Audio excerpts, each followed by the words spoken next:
আসল magic comment বক্সে, অর্থাৎ কমেন্ট সেকশনে। ফেসবুকের অফিসিয়াল পেজ থেকে তারা পোস্ট করছে একদিন আগে, এখানে 4টা পয়েন্ট তারা উল্লেখ করছে। এই 4টা পয়েন্ট মেনে যদি আপনি কাজ করেন তাহলে খুব দ্রুত আপনি গ্রো করতে পারবেন, আপনার পেজ হোক বা প্রোফাইল হোক। এই 4টা পয়েন্ট কিন্তু অনেক অনেক গুরুত্বপূর্ণ। তো সেই ক্ষেত্রে আপনি যদি অ্যাজ এ কন্টেন্ট ক্রিয়েটর হয়ে থাকেন, ফেসবুকের এই 4টা পয়েন্ট আপনাকে অবশ্যই জানতে হবে, আর জানার জন্য ভিডিওটা প্রথম থেকে শেষ পর্যন্ত দেখতে হবে। তো চ্যানেলে যারা নতুন আসছেন ভিডিওতে লাইক দিয়ে দিবেন, চ্যানেল অবশ্যই সাবস্ক্রাইব করে দিবেন। তো আপনারা এখানে দেখতে পারতেছেন ফেসবুকের অফিসিয়াল পেজ থেকে যেহেতু পোস্ট করছে, অবশ্যই আমাদেরকে জানতে হবে এই বিষয়গুলো। এখন এখানে যে বিষয়গুলো উল্লেখ করছে হয়তো আপনারা ক্লিয়ারলি নিজের গায়ে নেবেন না, অথবা অনেকেই কিন্তু অ্যাভয়েড করবেন, কিন্তু বিশ্বাস করেন এখানে যেটা বলছে আমি বাস্তবতার সাথে কিন্তু অনেক মিল পাইছি। সেজন্য আমি বলবো আপনাদেরকে ভিডিওটা শেষ পর্যন্ত দেখেন। ওকে, এখানে তারা যেটা বলছে it's all about the comment section, ঠিক আছে। এখানে ফার্স্টে তারা যেটা বোঝাতে চাচ্ছে সেটা হচ্ছে যে আসল রহস্য বা ম্যাজিক হচ্ছে কমেন্ট বক্সে, ঠিক আছে। কমেন্ট বক্স ঘিরেই সব কিছু।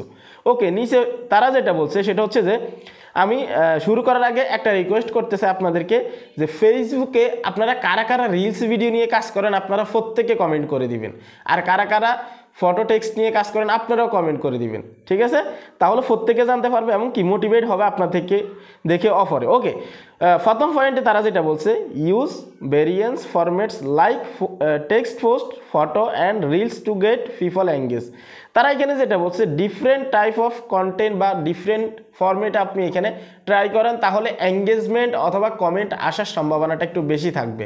আপনি যখন ডিফারেন্ট ফরম্যাটে আপনি পোস্ট করবেন তখন অডিয়েন্সের কাছে বিভিন্নভাবে দেখাবে, বিভিন্ন সেকশনে দেখাবে, সেক্ষেত্রে কিন্তু কমেন্ট বা এঙ্গেজমেন্ট আসার একটা সম্ভাবনা বেশি থাকে, ঠিক আছে।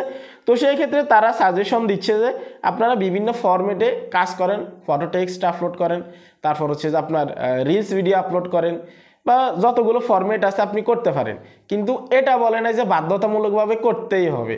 যদি আপনি একটু ভালো রিচ পেতে চান, একটু ভালো এঙ্গেজমেন্ট বাড়াতে চান, তাহলে এটা করতে পারেন আপনি, ঠিক আছে।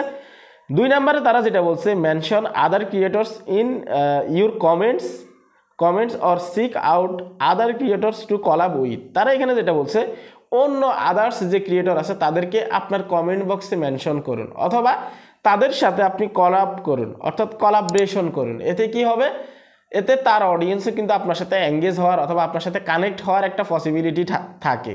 তো সেই ক্ষেত্রে আপনি যদি কলাবরেশন করেন তার ফলোয়ার্সগুলো কনভার্ট হয়ে আপনার কাছে আসবে অনেকটাই, সবাই না আসলেও কিন্তু কিছুটা হলেও আসে, সামান্য, ঠিক আছে। তো এতে কিন্তু আপনার গ্রোথ বাড়বে, আপনার ফলোয়ার সংখ্যা আসবে, এবং কি ভিডিওতে রিচ আর একটু বেশি পাবেন, এবং আপনি যখন তার সাথে কলাপ করবেন তখন কমেন্ট আসার একটা সম্ভাবনা বেশি থাকে।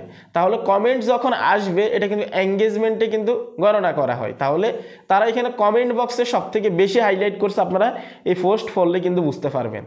তারা স্পষ্ট বলছে আসল ম্যাজিক কমেন্ট সেকশনে, ঠিক আছে। তাহলে এভাবে করলে আপনার কমেন্ট আসলে এঙ্গেজমেন্ট বাড়বে, এঙ্গেজমেন্ট বাড়লে গ্রোথ বাড়বে, রিচ বাড়বে, স্বাভাবিক বিষয়গুলো, ঠিক আছে। 3 নম্বরে তারা যেটা বলছে সেটা হচ্ছে যে start a discussion by resharing post and adding your own commentary. তারা এখানে যেটা বলছে আদার্স ক্রিয়েটর যারা আছে, অর্থাৎ অন্য কেউ একটা ভিডিও পোস্ট করলো অথবা একটা একটা ফটো আপলোড করলো, আপনি সেটাকে পড়লেন, বুঝে আপনি আপনার পেজ বা প্রোফাইল থেকে আপনি শেয়ার করলেন।